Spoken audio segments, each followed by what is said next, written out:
Dėkui, gerbiamas pirmininkė, kolegos. Pirmiausia, norėčiau padėkoti pranešėjui už atliktą didelį ir labai svarbų darbą. Kaip žinia, transporto sektorius atlieka labai svarbų vaidmenį užtikrinant judumą ir socialinį ekonominį ES vystymąsi. Ir norint išspręsti ekonomikos augimo ir tvarumo problemas, būtina tobulinti transporto sektoriaus infrastruktūrą. Visi nerimaujame dėl klimato kaitos padarinių, aplinkos išsaugojimo, įvairių su sveikata ir socialinė gerovė susijusių klausimų, kurie neatsiejami nuo racionalaus transporto naudojimo.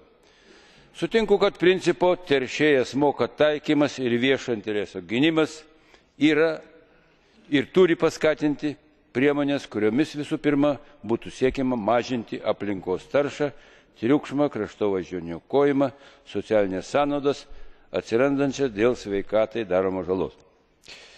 Nes visą tai skatina didelės ekonominės sąnaudas, kurių našta tenka visai bendruomenei, taigi ir visos Europos piliečiams. Gerai, kad kelių transporto srityje pagaliau siekiame taikyti principą teršėjas moka. Neabejoju, kad tai suteiks valstybėms narėms papildomų galimybių padaryti savo nacionalinės kelių rinkliavų sistemas veiksmingesnės, tai yra bus galima sukurti veiksmingesnę transporto poreikių valdymo priemonę.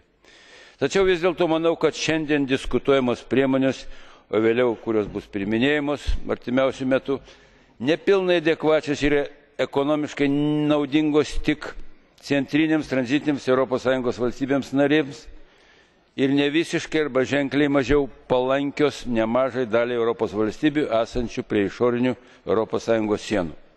Pritardamas iš esmės projektui, manau, kad šį aspektą, ką tik paminėjau, vertėtų visapusiškai dar kartą įvertinti, dar kartą pasverti ir tik tada priimti. Dėkuoju už dėmesį.